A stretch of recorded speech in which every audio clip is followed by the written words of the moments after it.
It is the largest public fraud in history. Top line estimates of COVID aid fraud are now at $1 trillion, according to LexisNexis Risk Management. What's worse is not much has been done to get it back and prosecute the criminals who stole the money. Well, joining us this morning to break down the latest is Adam Andrzejewski, CEO and founder of OpenTheBooks.com. Adam, $1 trillion in stolen COVID money is just mind-blowing. So break down that massive number for us and where we had the largest COVID fraud.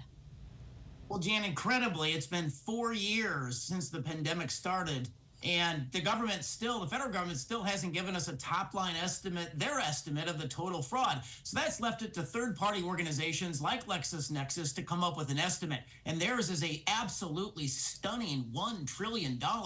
And here's how they come to that. They took the admitted improper payments and the unemployment COVID aid program, and the government admits to about $200 billion in that program. It's about 22 cents on every dollar that was paid out, the government says was fraud. And so on $5 trillion of pandemic aid, that's where LexisNexis gets to $1 trillion. It's such a big number, you got to put it in context. It could feed 2 million families for the next 40 years. $1 trillion is more than the budget of the Department of Defense at the Pentagon, and it's more than what we paid out in interest on the national debt last year. Yet there's hardly been clawback or prosecution of these criminals. So where do we stand on making sure there's some kind of accountability? Well, I think the American people want accountability, especially for criminals, crime artists, and crime syndicates from around the world that stole $1 trillion. So last week, the Department of Justice, they called a press conference. They released the fact that less than 1% of the fraud has been clawed back on behalf of the American people.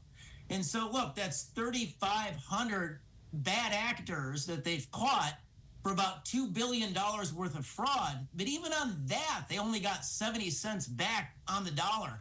Now, law enforcement like the Secret Service have clawed back billions more, but it's still, too slow for too long. Yeah. What could have been done to stop this in the first place, do you think?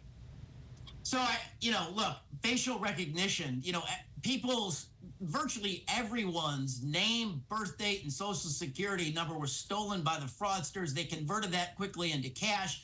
And so the federal government now is focusing with new legislation, a $1.4 billion bill on facial recognition to harden those systems. They're focused on putting more boots on the ground. Obviously this massive fraud is like 100 years worth of fraud. So you need a lot more G-men, a lot more federal officers on the ground. And then, there's some money that they're trying to free up to pay to help people who were ripped off get their lives back together.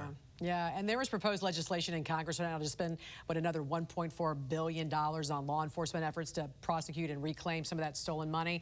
Break down the details of that bill.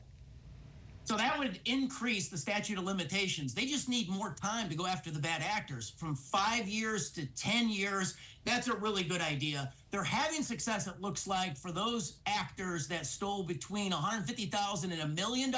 So more resources will go into the prosecution of those type of people. And then, look, these, if they just had controls in place and didn't try to rush the money, Jan, if they follow their death master file, if they stop payments to the dead people and payment the 50,000 people on the do not pay list, that would have saved $5 billion.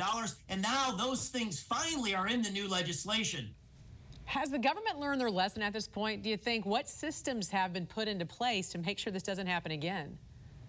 Well, it's been too slow for too long. We're out 4 years.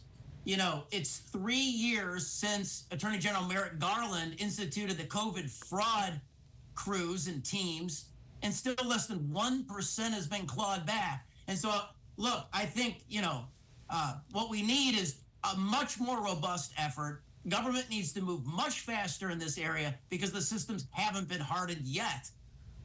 CEO and founder of OpenTheBooks.com. Another great report from our Adam Andrzejewski. We appreciate you joining us this morning. Thank you.